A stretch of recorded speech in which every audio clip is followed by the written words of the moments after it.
Misunderstandings. A tried and true plot device in sitcoms, and the number one reason town folks kill creatures from multicolored lagoons. If they just talked it out instead of stabbing it out, they'd realize they have a lot more in common than they thought, like enjoying a Mai Tai by the waterside, hating outsiders on their property, and both are tender, sensual lovers who fertilize eggs with a musty spunk. And I can speak from experience because Gilman and I both love walking into the ocean with lead bricks in our pant pockets. Lead is highly coveted in Atlantis because pens don't work underwater, duh. But back to misunderstandings. They're like you, fresh-eared listener, thinking, hey, I thought this was a Sentai podcast, not weird musings of 1950s creature features. You see, you're misunderstanding our title as only speaking Sentai. But what do you do when your soulmate thinks you're your handsome race car driving friend with a heart condition because the only times you've interacted is when your face is hidden behind a helmet with lips? Well, shit. Just hope when she sees the real you, she doesn't scream like you're a water-sucking, deedleless fishman, but instead creams like you're an oxygen-breathing fishman with probably a weighty wiener.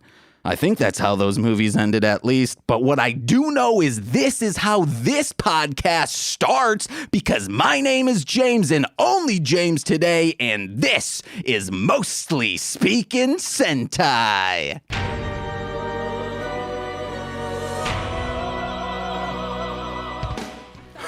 Oh, boo-hoo-hoo is what I should say. I'm not excited today. My queen left me out of town today, even though it's the middle of a pandemic, even though we had a guest scheduled today. She's like, oh, see you later. Oh, you should put a ring on it. I've been fucking trying, Nicole. I'm trying so hard to wife you like you're a cow on Harvest Moon. Yeah, guys. The updates in that fucking game, you can marry a literal cow and bed them. Yeah, male or female. So yeah, if you want to bed a steer, a fucking bull, get on it. Guys, Nicole's not here today. She went out of town on a last minute vacay. I guess it's not a vacay. She went to her family cabin. I said, I hold to my scheduled agreements, ma'am. Also, I don't like going places on last minute. I hate last minute decision making. And two, most importantly, I believe we're still in a pandemic, and Nicole says, nuh-uh, I never believed in it to begin with. I'm kidding, she did not believe that.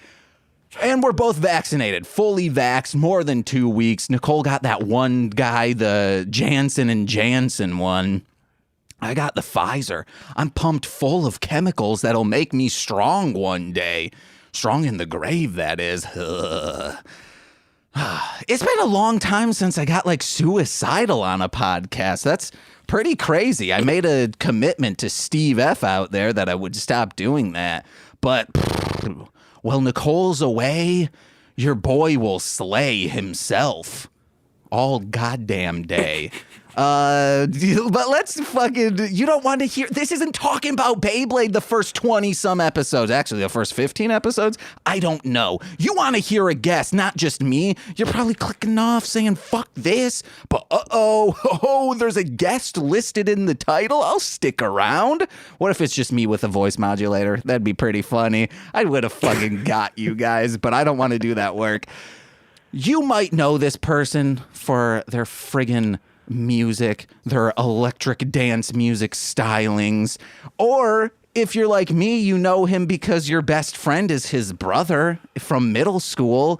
And oh my God, you might also know, I don't know if this is a truth about him. It could be just something his brother said to me to be weird. This man used to measure out his food so it was exactly like it is on the serving sizes. We'll find out. It's Sean Rust, aka Submit.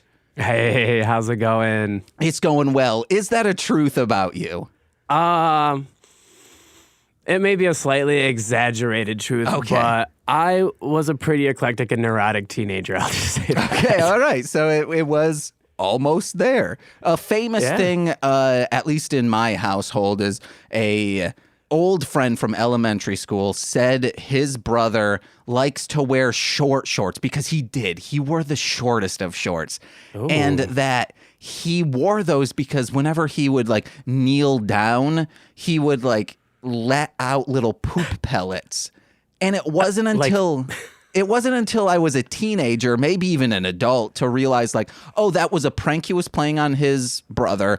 And it was too, he might have been embarrassed that they might have had mice in his house. And he's like, okay, I can roast my brother and give an example of why these things might be around. I'm just wondering what his brother was eating. Why are you pooping like a rabbit? And what happens when it's not pellet poop? What happens if you go for the pellet poop and it's, champagne poop everywhere? It's like a little one and then just water.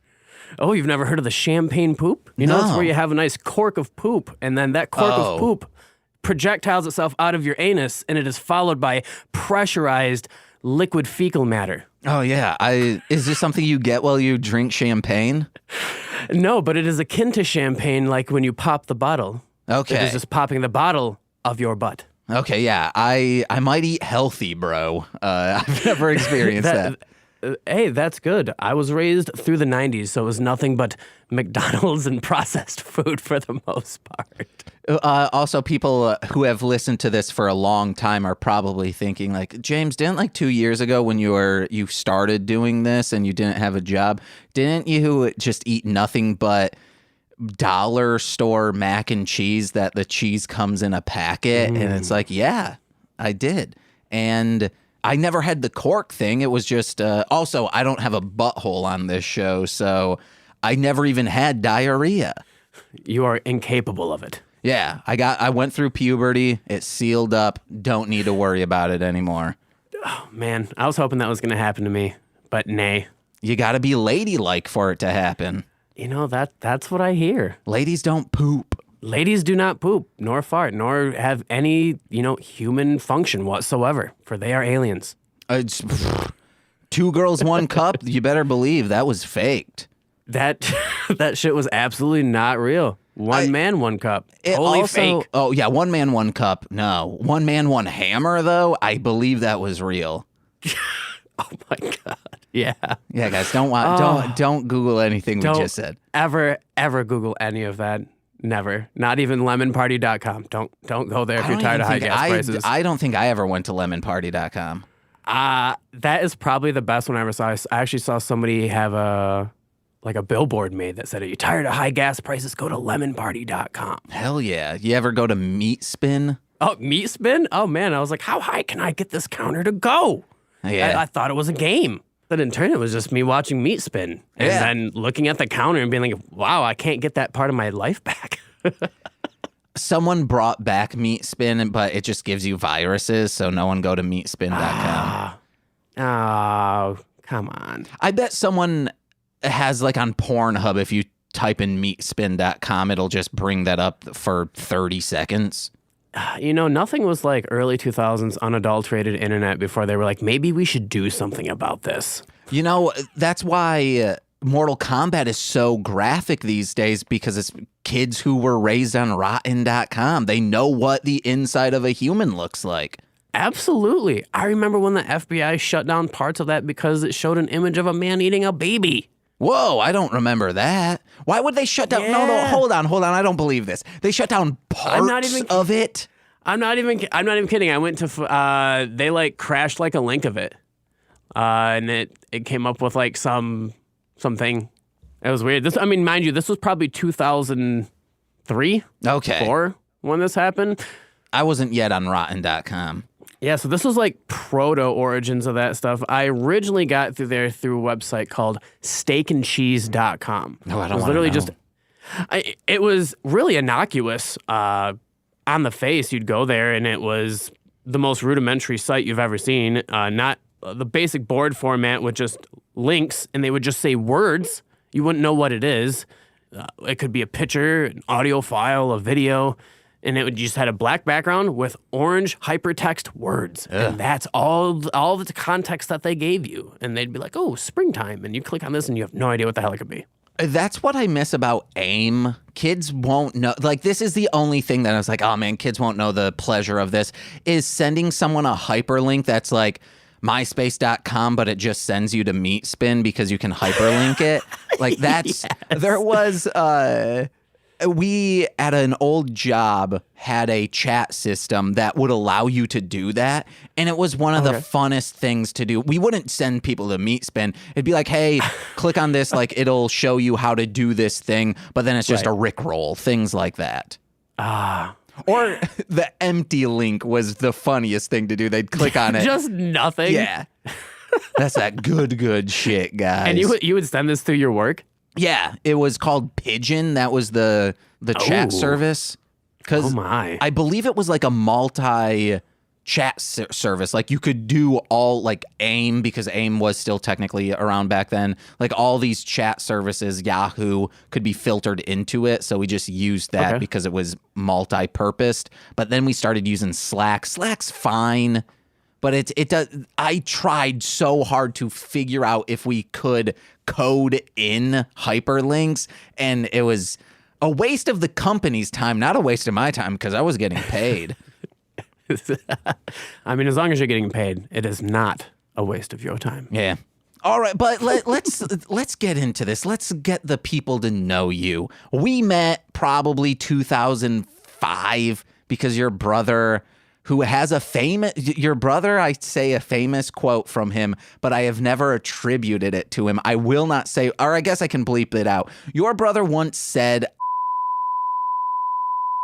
and so I won't say it's him until he is on the show. I asked him, I was like, hey, can we talk about this story when you're on? And he's like, yeah, I think that would be funny.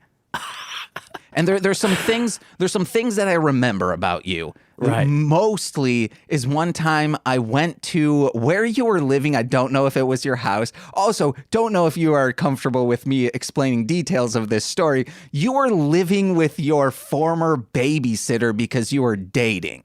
Oh, yeah. That actually happened. So what I remember from that is the first time I ever saw someone like with a turntable set up, the two turntables to scratch, and I believe I got a little high. Then your brother drove me to the Wendy's near the house, and that's the first time I ever had a Baconator, and I believe the only time I have had a Baconator. You know, it's funny that you brought that up. I actually I can completely remember this experience. You actually brought me your phone, and you were like, can I ask you something?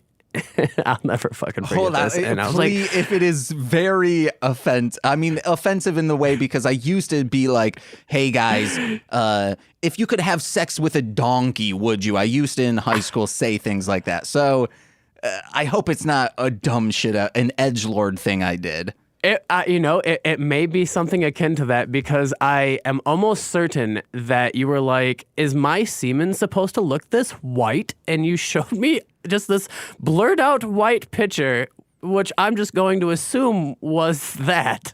Yeah, okay. I remember this picture, and I remember asking people this, sometimes on the bus. Not even the school bus. It was the public transit. I was asking people that. No, we didn't have transit.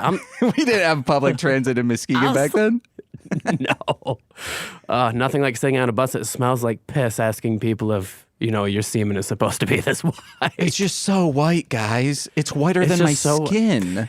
It truly was. It was almost pearlescent. Yeah. So I get it. A logical question, honestly, and only somewhat edgelord, so. Also, for a 14-year-old, that's fine to ask. Right. Only if I still had that picture, I could say, hey, guys, this is a teenager semen.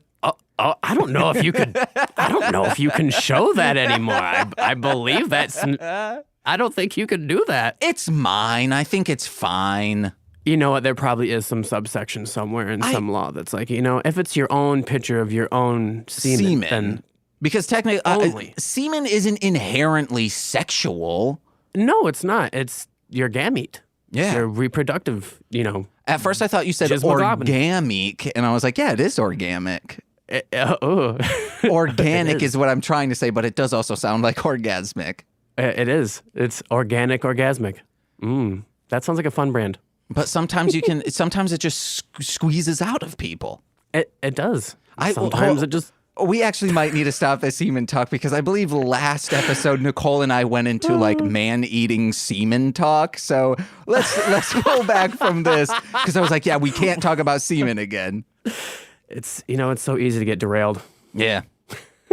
Okay, you do EDM. I've always thought, what about ADM? Acoustic dance music. Challenge accepted. Actually, that's already happened. What? So there's a group called Above and Beyond. They make trance music, which is a bit more on the less bass-heavy genre of EDM and more uplifting. And they transcribed all their music to acoustics and piano and orchestral. So then they had a whole tour where they played all their songs acoustically. And it's a masterpiece, quite honestly. But I want to hear like rhythm Okay, EDM. so this is where I like, thought you were going. But somehow do that with an acoustic guitar. Oh, man. Electric, you could do it, but acoustic. Now, that is a real challenge. Challenge to anybody out there who could do this. Send that to me. Hell my yeah. Lord. But that's just something I've been always wondering. It's also a memey thing to say, acoustic dance music. Something if a boomer heard, they'd be like, yeah, I remember back in my day, I'd listen to the acoustic dance music down at the sack hop. And it's like, okay, your boomers aren't that old, sir. It was a dilapidated sock hop on its last leg. And it's like, okay, I'll trust you on that. I mean, you're not wrong. They used to go see it at the roller rink every other Thursday for a nickel. A roller rink, I'll agree with them because even we had a roller rink. We had two. You are correct. Wow. We had 2 roller rinks and 2 bowling alleys in our... The bowling alley actually makes sense because that... I always forget the name of the company that makes every bowling shit in America. Brunswick. Yes, Brunswick. And then it left and people were pissed. They were like, not my bowling. I mean, it was... If you can pinpoint that as kind of like, oh, Muskegon's like an okay town, but I think when Brunswick left and I think when the mill stopped working kind of around the same time, Muskegon kind of went to shit, more so. I mean, you got to imagine that's probably a lot of taxation. Those are both huge companies like South African Paper Incorporated, Sappy Plant, and Brunswick. I think Brunswick, their corporate offices are still there, but they don't use their production facility anymore. Yeah, and I remember their headquarters, that parking lot was jam-packed, and when they moved plants out of country, nothing.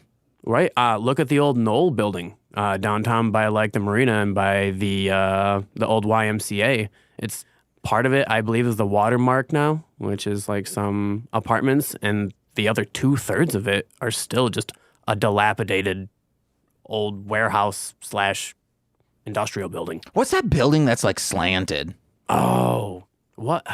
I think those are corporate offices there. Okay, but I know which one you're talking about. It goes it's out by the lakeshore, Muskegon Lake, in the city side. Yeah, these are things our listeners do not know. No, this is so obscure. They're like, this is talking about Beyblade fodder, where I do get very specific about Muskegon shit.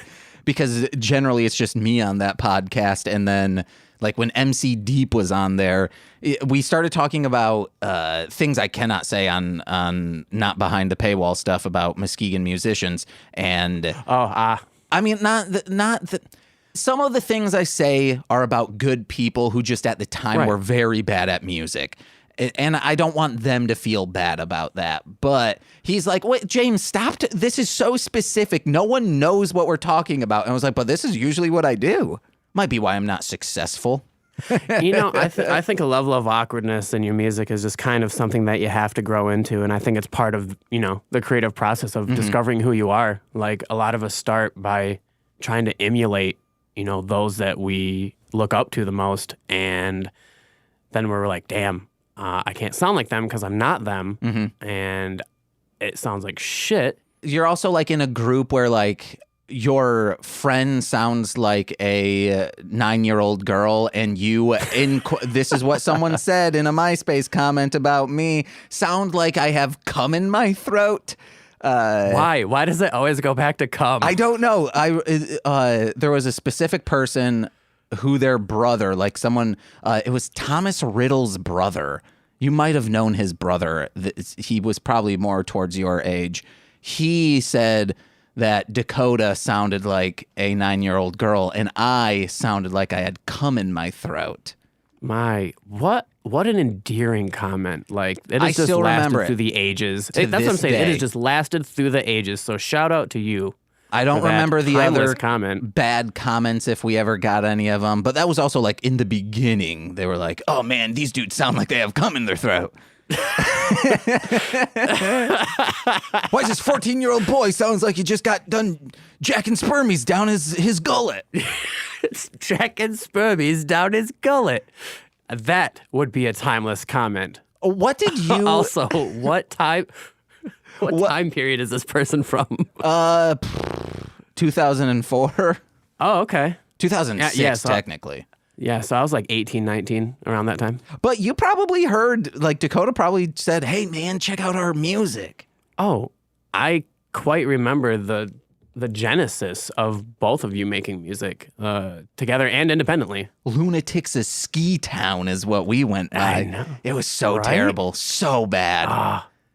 That's so good, though. Like, embrace the suck, man. Embrace the suck. Absolutely not. I think I've played one bar of an old song out loud in public, and I'm like, yeah, that's it. That's all I'm going to show you guys. I am, I completely relate. You could probably take my first couple tracks, especially once I got into the bass heavy genres, and I don't know if I have the bravery to even play a bar or two of that, just with being like, all right, well, I'm just going to go hang myself now. Bye, guys. What you were saying, like, oh, you just try to emulate, but you can't be them. It's like, yeah, I guess I can't be ICP. I mean, whoop, whoop. I get it, man. And then they were a force. Dakota can't be D-Lo or Johnny Richter from Cottonmouth Kings. Let's just roast your brother. Oh, my God. Oh, Dakota, if you ever hear this, I love you. He's like, oh, I'm a dad now. Be jealous. What the fuck's up with that, huh? We made a promise. We cut ourselves and bled into each other and said, we're forever going to be bachelors without babies. Oh, shit. Does your woman know about this? You just gave away the secret. I'm impotent. That you formed a blood pact. Oh, She knows blanks. That. Yeah. By choice. I got a vasectomy, bro. Oh, really? Yeah, people are like, oh, we can drink now. He hasn't talked about this in a long time. That was like, someone made a drinking game of one of our shows, and I believe talking about getting a vasectomy was on there. Oh, perfect. Well, if you hit the talk about vasectomy bingo, then take a shot. Gulp? Talking about semen down your throat. Gulp?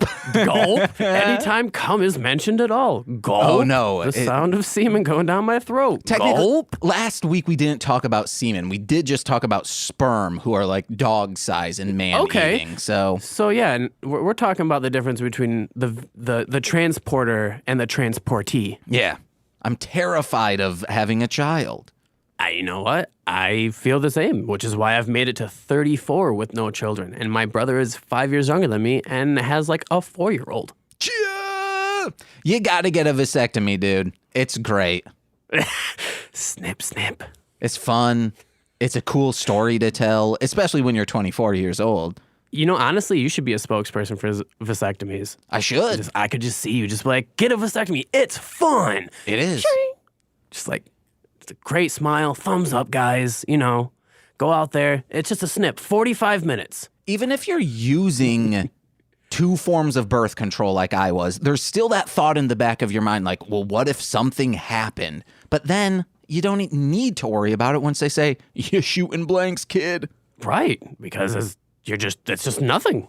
Yeah. You're free to go. You're good. So, man, you'd make it sound not so bad, actually. 45 minutes of your balls through a curtain and a couple tugs later, shooting blanks for the rest of your life. So let it be known, you are certified shooting blanks. Yeah! The fans know it. The listeners are well versed on this. But let's get into this episode. But first, before we get into Timeranger, all of this, Sean, what's your experience with Power Rangers or Super Sentai?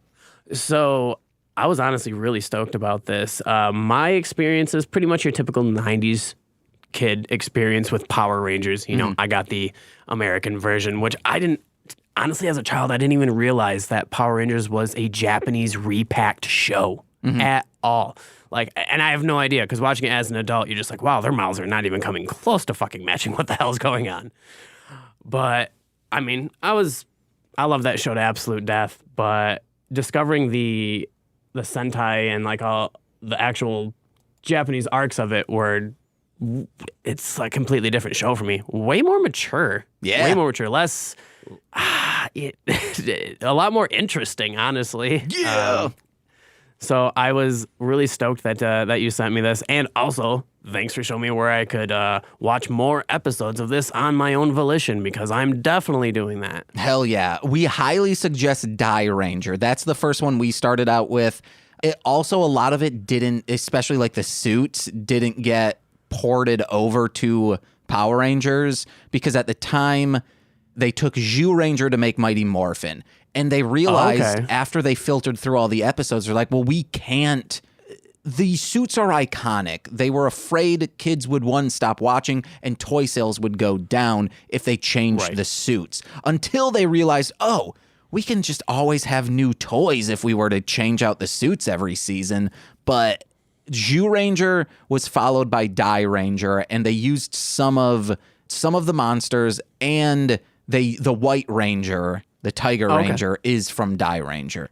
So it was a mix mash of trying to make things fit while using the footage. But it's a fantastic series. I don't even, who came up with that concept for the American series? Like, how do you does somebody just go to Japan, watch this series, fall in love with it, and just be like, how do I port this over to American children, but also capitalize heavily? That is exactly what happened. There's no... Haim Saban went over to Japan. I forget why he was there. He was originally in children's animation as a songwriter, and he did do that with some anime. Like, he's like, oh, I can dub over anime, but I don't even want to say, because someone will be like, actually, it was this series that he first saw. It might have been Change Man, might have been Live Man, might have been Turbo Ranger. It was one of the early, like very early ones, and like from the 80s. He tried marketing it. He made a pilot of it, I believe. And then all the studios were like, oh, this is not good. We don't want this. And he's like, okay. And then he finally like went back to them, to Toei, which makes Super Sentai. He's like, oh, wow, like this is dinosaurs. Kids love dinosaurs. And he pitched it as kind of like, hey, kind of a Hail Mary of like, if this is successful, all of the stations will make a lot of money, because he gave them toy rights. Like Fox Kids was like, if you guys run this, it's a little violent, in quotes violent, for children to watch in America, you will be given toy sales. So they're like, okay, yeah, we'll give this stupid thing a shot. And then, of course, the toys just blew the fuck up, and everyone was making millions of dollars. Oh, man. I cannot imagine how profitable that was. I mean, I met Robert Axelord, and that was one of the best experiences of my life. He was the voice actor for Lord Zed. Hell yeah. I don't know. I got to thank you for introducing me to like this side of stuff, because quite honestly, I never really knew where to look for this stuff. And you sent me Shout Factory TV, and that was a real sweet place to be able to watch this. So thank you, man. And if you have Tubi TV on your PlayStations or whatever, you can watch it there as well. Yeah. And this is also like, to anyone new, this is the only legal way to watch it is through these free services in America. Right, and that's honestly the one thing I really like about it, is I don't have to feel like I'm being backdoory or anything, or like I'm trying to subvert anybody. Because, I mean, if this is the way that I can watch it, and I can legally watch this way, and it's great quality too. The quality's not bad at all. Like, it's extremely watchable. I don't know, man. I'm definitely going to end up wrecking Timeranger after this for sure. Well, okay, so this is all about time. It's time travel. We ask this to every new guest on the Timeranger episodes. If you could go back in time, what would you do and take murder off the table? You cannot murder. Anything? Yeah, just literally anything. go back and go to just experience a period of time? Yeah. Does it have to be somewhere from where I'm from or anywhere in time Anywhere in existence? time. Do you have to go back? Could you go forward? No, just because like going forward, you'd be like, I would go forward just to see what it's like. You wouldn't know. It's a better thought experiment if you go back, because then you can say like, hey, here's a personality quiz, if you will. Where would you go back in time? Oh, okay. You know, I think I would probably just go back to the 80s because that's what I have the least amount of memory from. I was born in 87, so my cognitive memory didn't start till 1990. Mm-hmm. So like I was like the stereotypical 90s child. But the 80s just had such a strange flair to it, and I just want to understand it more. Like, it was just such an amalgamation of culture and color, and it just really appeals to me, and it's just something that I honestly have almost no recollection of. So I would probably say, yeah, I'd go back and go drink a Crystal Pepsi or something like that. Ooh. I'd go back in time and beat up Stanley Kubrick. I would punch Stanley Kubrick right in the throat. We don't like him on this show. Oh. Haven't seen a Kubrick film that piqued our interest. Unless, like, interest is being angry that we wasted 2 hours. What, you don't like a space odyssey? No thank you. The Shining, get the fuck out of here. That's just B-roll. These are the best quotes I have ever heard about Stanley Kubrick in my life. Clockwork Orange, no thank you. Absolutely not. If No. If I wanted to see someone, I guess, I don't even want to joke. Like, it's a terrible movie about terrible things. That's the point, James. Well, I don't want to watch it. Full Metal Jacket, hey, to all you gun-loving army people from high school that told me to watch that movie, I'd like to punch you guys just like punching Stanley Kubrick.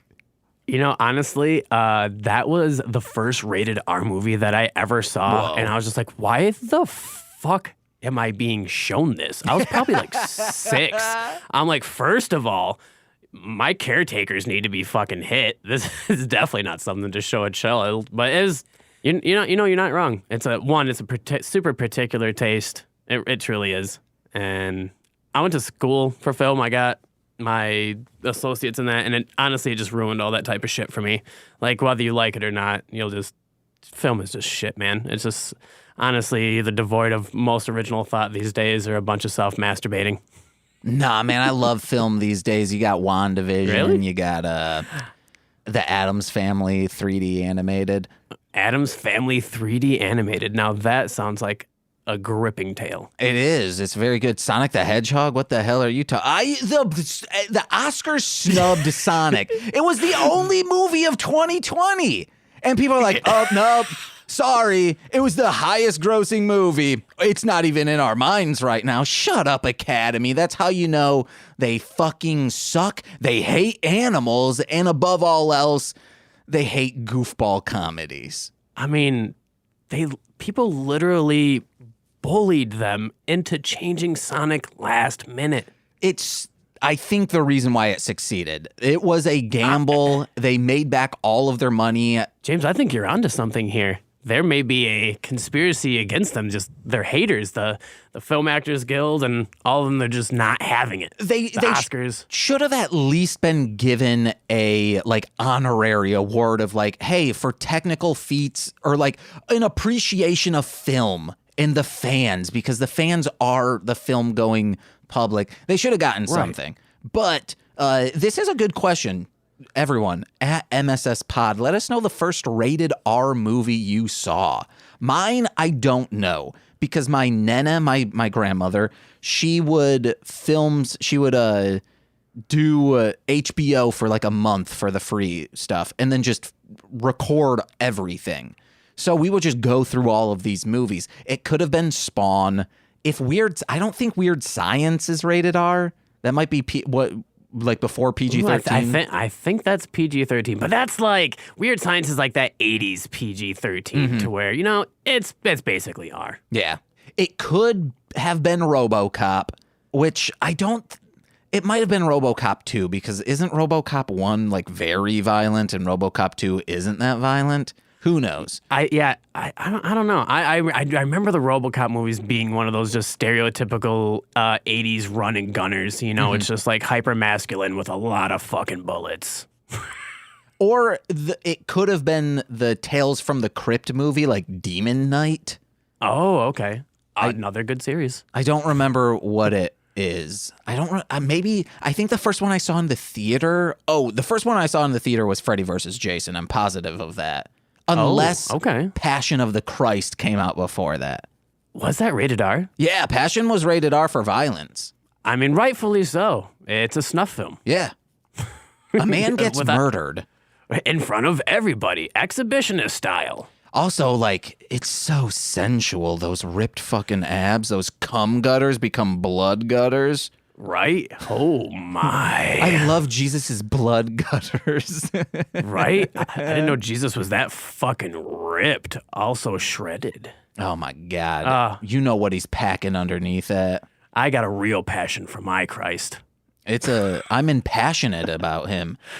You should be. Speaking of cum, oh my God. And jizz.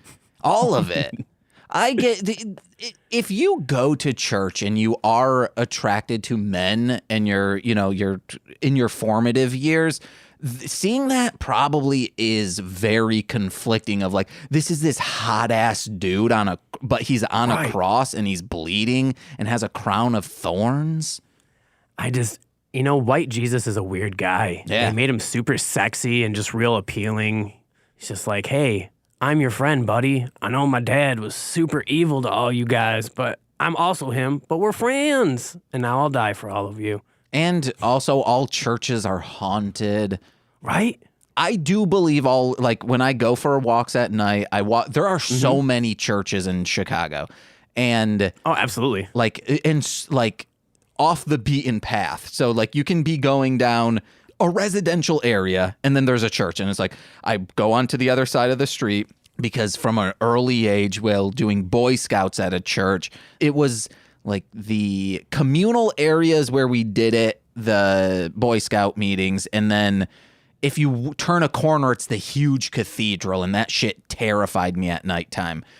But it's also like I am found in this because it is, the Father, Son, and Holy Spirit. That's a ghost, guys. It's in That's for sure. Every single church is haunted, and demons want to get in there. So it's even further layered of just back away, get away from it. I feel like I could just egg this on a little bit more. I had a friend that went to Catholic seminary school, and he told me that all Catholic churches have what they call artifacts in them. No. And they're usually some small bit of like a dead saint. Oh no! Yeah. Wow. They're like these little artifacts that they keep like, oh, this was like some of the hair of Saint Pete. Oh no, we're gonna keep like it that. Here. It is like that. That's what I thought. Like, oh my God, they're just chopping up this man into little bits and pieces. Oh, right. They're like, well, he died. Time to chop him up into artifacts, guys. But then I was like, oh no, that's not it. It's like if he had a book, like a journal, it'll ripped up pages. No, but you're saying it could be like hair. No, thank you. Yeah, or like a robe or like a piece of cloth that this person adorned on themselves. So if you believe in ghosts, I think that's something they could attach themselves to. So I'm probably pretty spooky places. I actually, if you say like, hey, this is what I want and this is what will happen and I'm fine with that, I don't think it becomes haunted. It would be like, oh, you like a grave digger going in and like pulling off, some jewels and stuff. And you're like, that's not what I wanted. I wanted to be buried with my diamonds. They might start haunting that. So you're saying if we go in and we try to take one of these artifacts that we could have like some saint haunt us. From the great beyond. That might be it. But if it stays in the church, but if we say, hey, okay. our body is a church because that's what the Satanic Bible tells us. And see, now you're getting somewhere. Shout out Anton LaVey. Cheer! Cheer! That man on his deathbed who was like, I renounce everything I did just in case.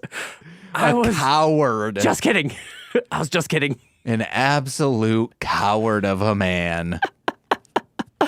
Love it. I would say he'll come back and haunt us, but he didn't believe in it, so why would he do that? Wonder where he's buried. You know, that's a pretty good question. I wouldn't be surprised if people treated him like they did when Rasputin died. It's how I learned what postmortem execution is. When Rasputin was viewed as so evil that because it took them, he was murdered, but it took about 3, I believe, murder attempts on him. He was poisoned and stabbed and all these things, and he lived. So they're like, oh, this guy's using Satan to be alive, but they finally kill him.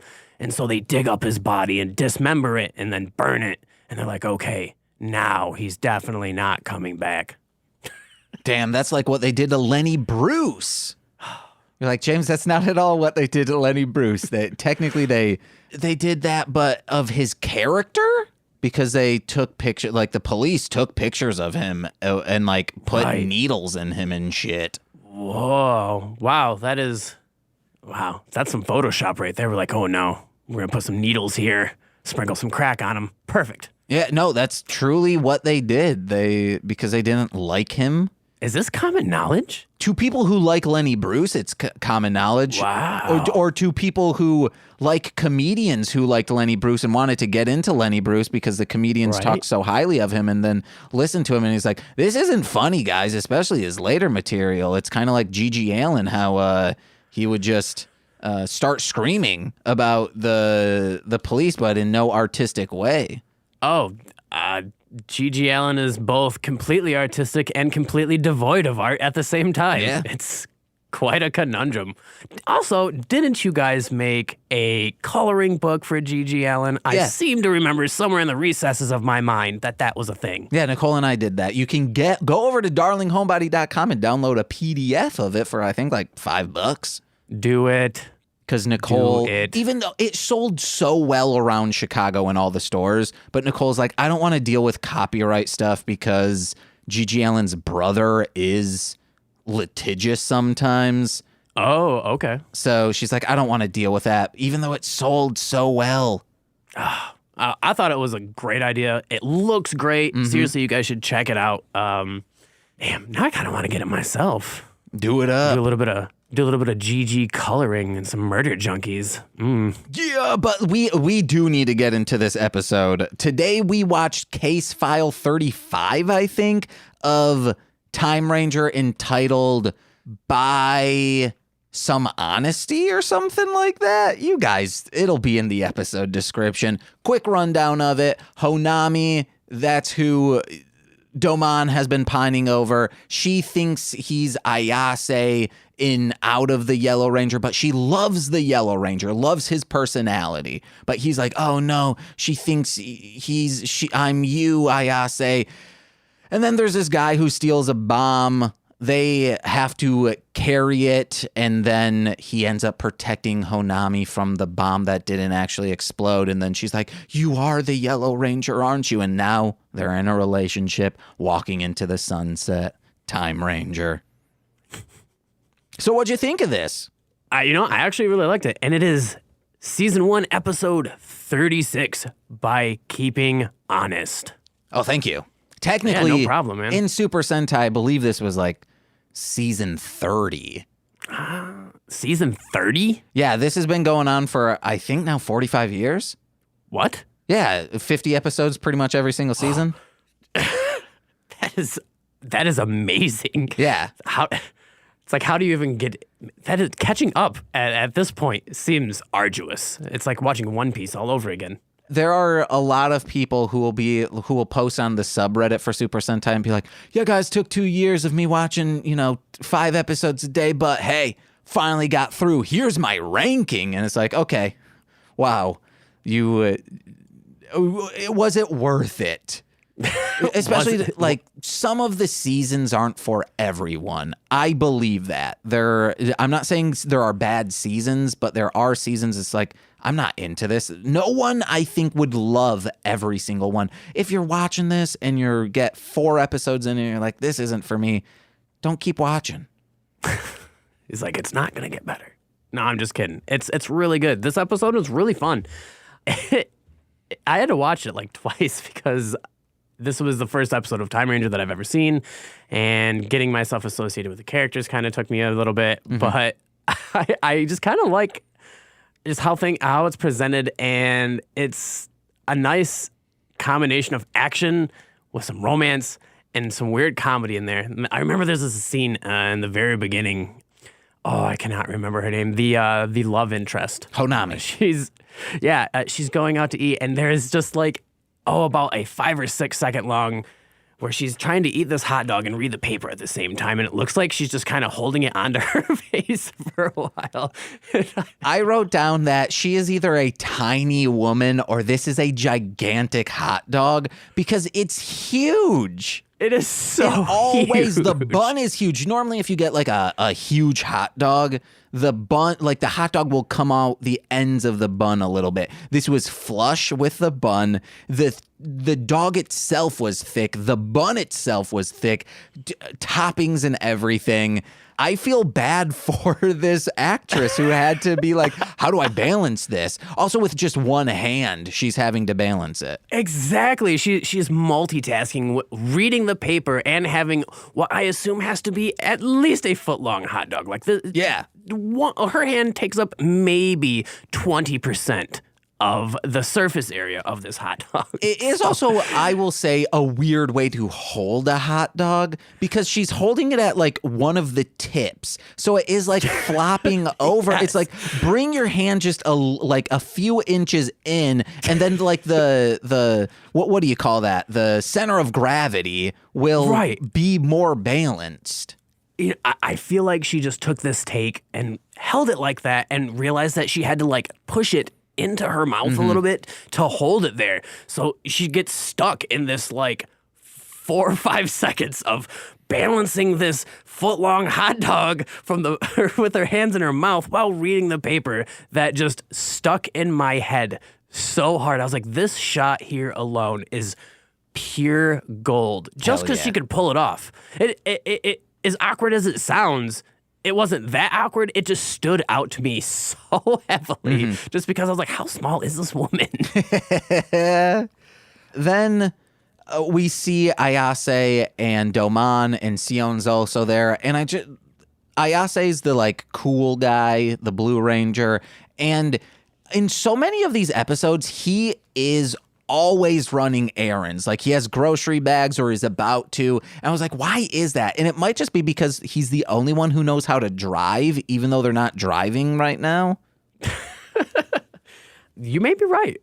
I think he's just a busy guy, you know? I could not put it together any other reason why he had those. I was just like, what are you doing? It's also weird because he is their friend with a heart condition. Like he shouldn't be exerting himself like this. He is about to die from an incurable future disease.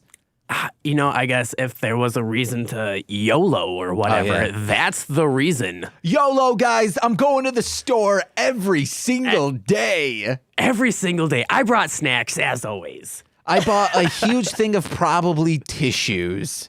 He had a 6-pack of tissues and then maybe some like vegetables. Right? What's in the bag? What's in the 6-pack of tissues bag? and vegetables. What's in the bag? Then we meet the villain for this episode, the monster of the week, whose name is Arms Dealer Banjan. And this scene, they're doing a trade for money. It's not a trade, you stupid idiot, James.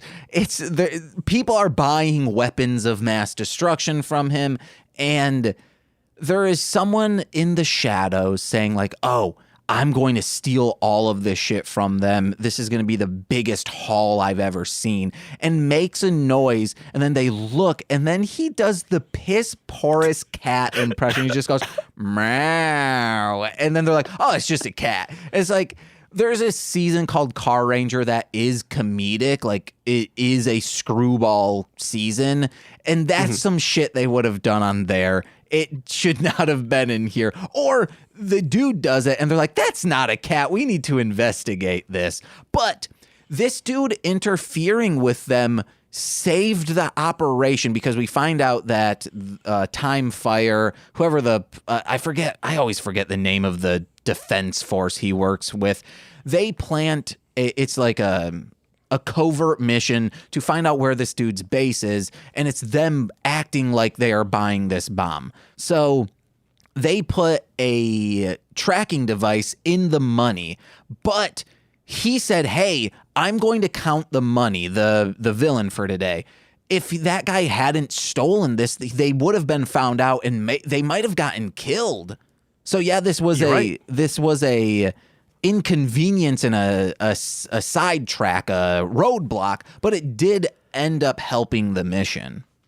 Yeah, and the way that he goes about taking it was so hilarious to me. I audibly cry laughed, because he's just takes a flare and just throws it over to them, and the little bit of smoke that comes out of this flare just completely takes over everybody, and he comes busting through with a gas mask on and a bright orange jacket. This guy is not ninja styling this whatsoever, and just grabs that suitcase and gets out of there. If anything, he should have been wearing a Cruella de Vil style kitten coat. So then they would have been like, the fucking cat stole it. A huge cat stole this from us. And then he could have just been walking around in broad daylight without the coat on, and they would have been like, hey, have you seen a cat over here? And he would have been like, no. Nah, dude. Never been. No, I'm going to wear what I iconically wear all the time, and I'm going to make this happen. And he does, you know. Hats off to him. He does it. And then I believe the villain agrees to cooperate, and then turns to his henchman and is like, well, if all goes wrong, just kill them and take the money. Mm-hmm. He also says the stick is the black thing's the bomb, the stick is the remote. And it's just one of the most bullshit explanations of something that will destroy. But I guess it doesn't need to be technical. He could say hey, the stick, there's a button right here. It will blow up. Also, it will blow up in how long do I have till it blows up? Who knows? Is it you instantaneous? Don't need exacts. Yeah. You don't need exacts. Just know these are the pieces that make this bomb work. Honestly, I thought for a second when the suitcase was presented that it was going to be a MacGuffin, but they revealed that it's a bomb pretty quickly. I was like, oh, sweet. They're going to use this plot device. Oh, wait. Nope. It's a bomb. Okay. The only MacGuffin I like is a glazed MacGuffin. Oh. That's something that, if you like Sam and Max, Freelance Police, you'll be like, that's a good reference, James. There's an episode where the MacGuffin is something called a glazed MacGuffin, which is a snack product that is being discontinued that both Sam and Max love. Wait, the MacGuffin of the episode is something that is quite literally called a glazed MacGuffin. Yep. Hats off to them. That's how I learned what a MacGuffin was. Oh, okay. I believe I learned about MacGuffins from the Big Lebowski. Ooh, he's like, give me a white Russian. Yeah, I forget a white Russian. I want a fucking white Jesus. Give me a white Jesus. None of that Afrocentric Jesus. A white Jesus is a Bloody Mary with whey protein in it. Because it'll get you jacked. No way. No. Oh, I object. But also, give me one. I guess also it has some pine needles in it to simulate, or rose water to simulate thorns. Oh, I like that. I can't run away hauling both is what this, Steeler says. Which also makes it seem like, well, yeah, you can keep one, but then he gives both to someone, and then they instantly, they're like, oh, that's my suitcase. Then the laundress are like, and that's my suitcase. This isn't a coincidence. But if someone just has one of the suitcases, they're like, oh, fuck, that's probably not ours. It's just a businessman.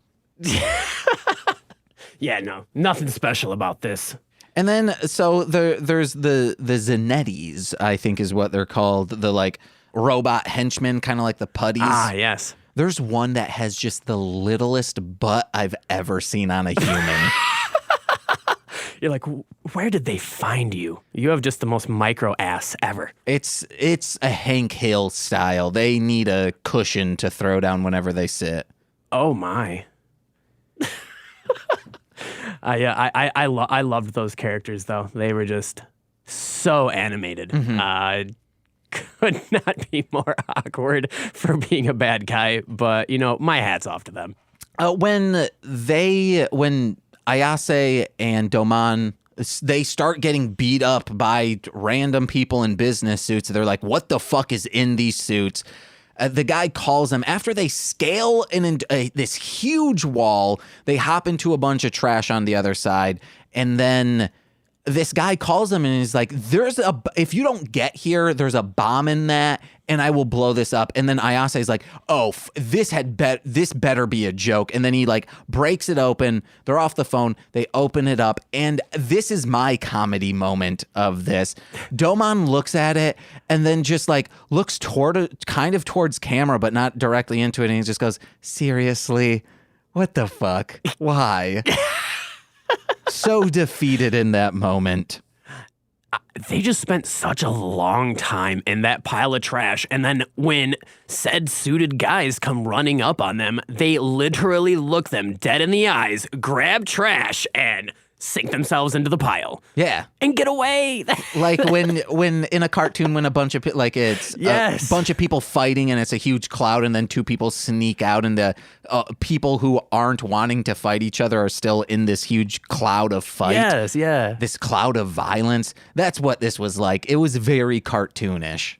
Exactly, but instead of a cloud, it was literal trash bags.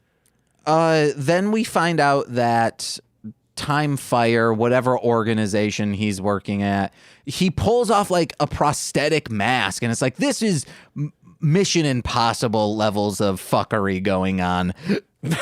Because you see this person clearly not wearing a prosthetic, this actor, and then all of a sudden it's just like someone put like a glob of plastic on Time Fire's face. That because it's a close up all of a sudden, and he just rips off this glob of plastic, and he's like, "It's been me this entire time." Psych. The arms dealer comes up to him, the guy who took it, and throws him over this edge into the water. Which unless this dude can't swim, but we find out he can.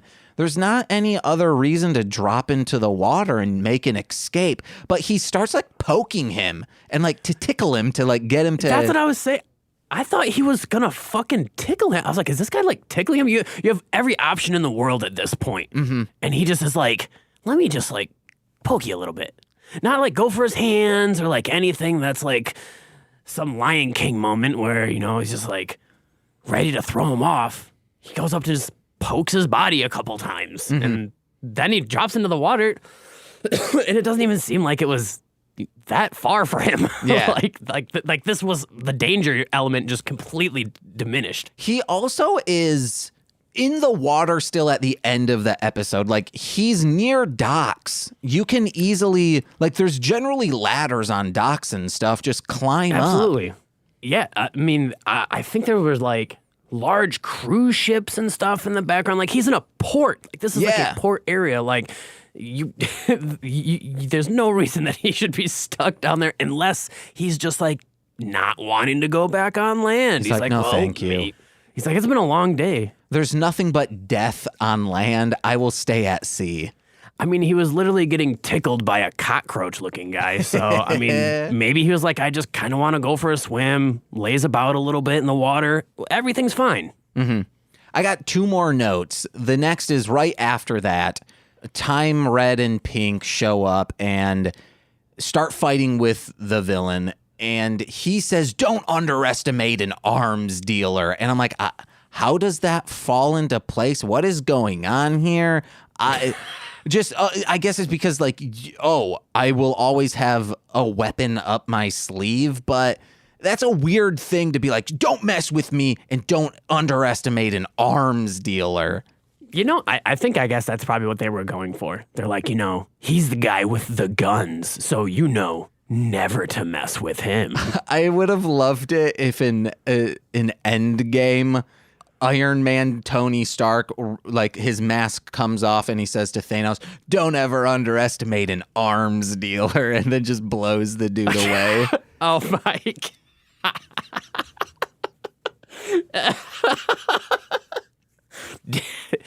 Didn't you know I'm an arms dealer? My dad made a lot of war products, so technically I'm also an arms dealer. Why? Just so you know. We're trying to shed that name from our business, but it's pretty hard. Like, even one of my best friends, you might know her. Her name's Wanda. Like, she stood for like 3 days in a cramped little area just watching a bomb that had my name on it. And somehow we're still friends. She was radicalized because of it, but hey, water under the bridge. And if she can, a person who was a child who, for a lack of a better term, my family's legacy killed her family, I think everyone else can shed that preconceived notion that I am an arms dealer. But in this instance, I will tell Thanos that.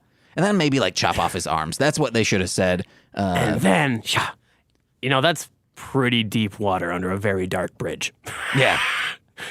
Oh, also, he unironically had to become Iron Man by getting blown up by his own products. Yeah. Arms dealer. Oh, Tony. Oh, what would your Never father... mess with an arms dealer. What would your father think of you, Tony? He'd probably say, cut that friggin' hippie mustache you got. That's a thing from Endgame. Cut that hippie mustache off. They were saying he has a hippie goatee and shit. And it's like, is it? Is that a hippie beard? What? No. Have you seen Endgame? I have, but even then he looks put together. I mean, I worked for music festivals for years. I have seen myriads, and may I say legions, of hippies in my life. And hippie is just never, even the look, even slightly, I don't know if I'd put that on him. Scruffy. This is a 1970s hippie, so we don't know what was going on back then. You're right. You are right. Different terms. Mm-hmm. Words change.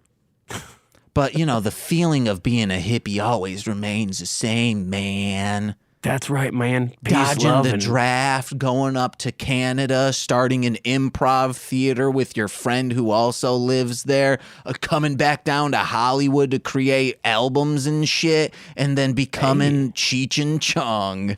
And then becoming a Cheech and Chong. If anyone's dad is like, oh man, these Antifa motherfuckers, if your father ever listened to Cheech and Chong, remind them that they are draft dodging hippies.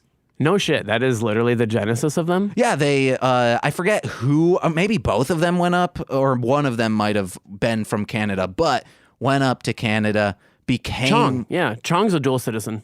Okay, then Cheech went up to dodge the Dodge. Oh man, you got to get a Dodge Ram. You got to draft it into your garage. Come now for Dodge month. Yeah. And then my last note is Domon jumps onto Honami, and the bomb is in the basement, I believe. So like him jumping onto her and like face down, and she's on the ground. That wouldn't have saved her any. Like it would have blown up into her back.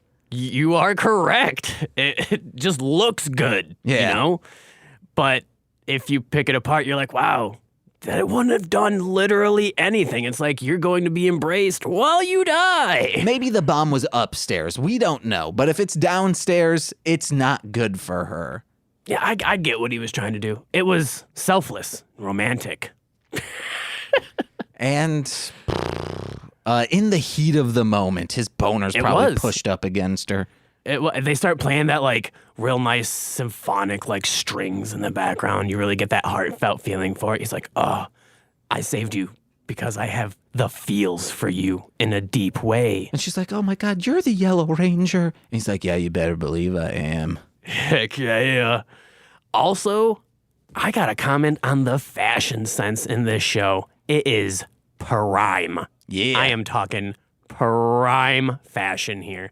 We're mixing camo with like fluorescent colors. Oh man, it is a visual episode as much as it is a storytelling one. It's great. It's that new millennium fashion. Absolutely. All the renderings of the future also just look monolithic. Yeah.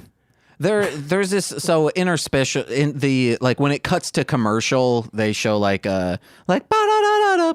This is a new one that they put in, and just it looks like how they light everyone and like cut them in looks like probably a Christian album of the time, like an album cover.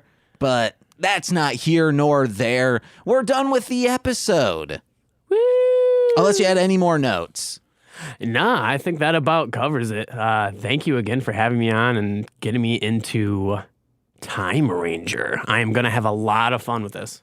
The episode might be done, but mostly speaking, the podcast isn't, because we have one more question for you. Every single episode, the Launderez are crime people. They always have a name where it is their name followed by their crime. Like hey, he's an arms dealer. Hey, you're a petty thief. Whatever would be a crime. It's the crime, their name. That's their alias. What would your crime be if you were in the Launderez family? Ooh. How would you, what crime would you do to make them money? Ooh, what money-making scheme would it be? It would be, Spotify fraud. Spotify fraud, Sean. They got him. That's how we did it. Spotify fraud. I put bots on my Spotify and ranked up about $5 in 1 million plays. I have some news for you. If you had 1 million, that's about, I think, $3,200 around there. No kidding. Yeah. Oh wow! Because yeah, you see, I've never monetized on any of my music. You got to. I've the only money that I've ever made off my music has been making music for other people, like ghost producing and playing live shows. Yeah. So like I get like a fee for doing that or whatever. But I don't have anything on like any of the monetized streaming services. Like I don't have like a distributor or use DistroKid or anything like that just yet, but it sounds like I probably should. You should, even if it's just, it's easier access for the general audience to find you. Right. Man, that's a good idea. Thanks, so also, you just remix some of my songs and then take my vocals, do whatever you want to them. We'll put it up on Spotify.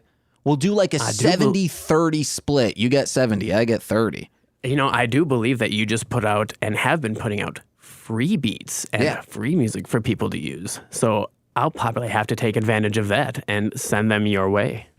Or just like take vocals of mine and then like make a remix with the vocals. But if you, so I guess we're going with Spotify fraud, Sean.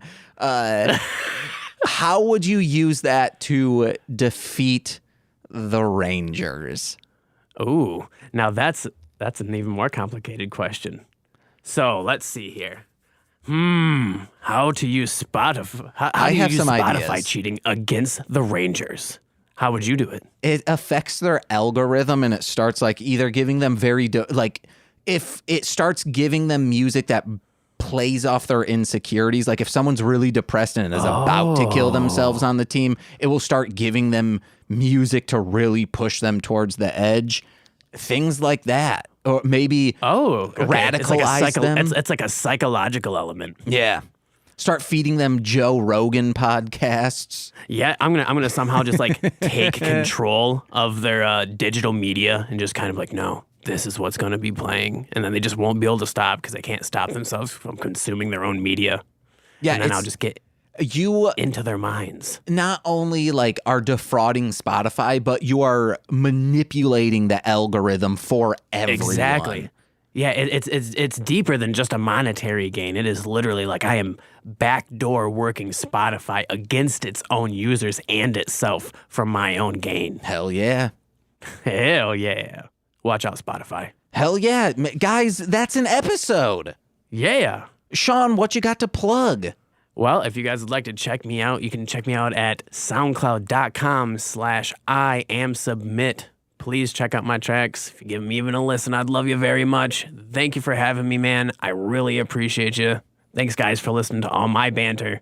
Hell yeah. It was amazing. Oh, shoot. I got to find my other notebook because, yeah, there it is.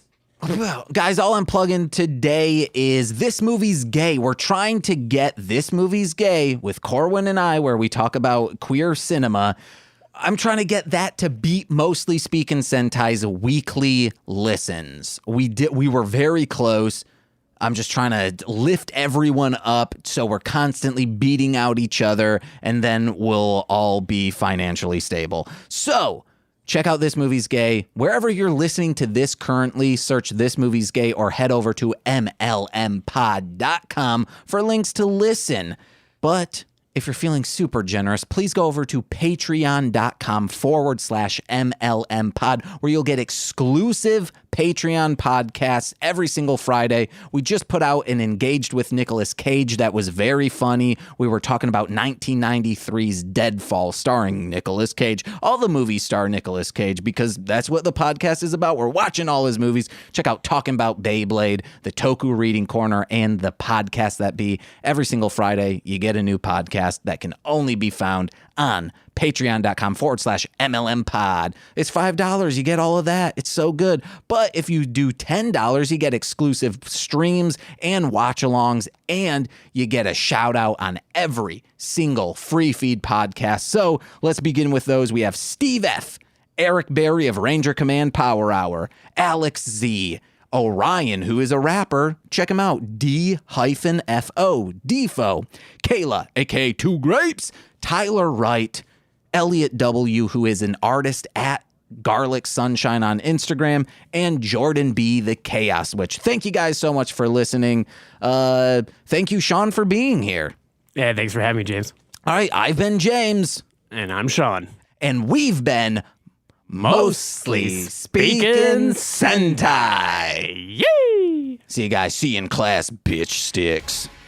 This has been a Marshland Media production, produced by James McCollum.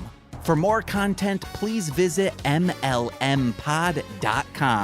To support our network and have access to exclusive podcasts, head over to patreon.com/MLMpod and sign up today.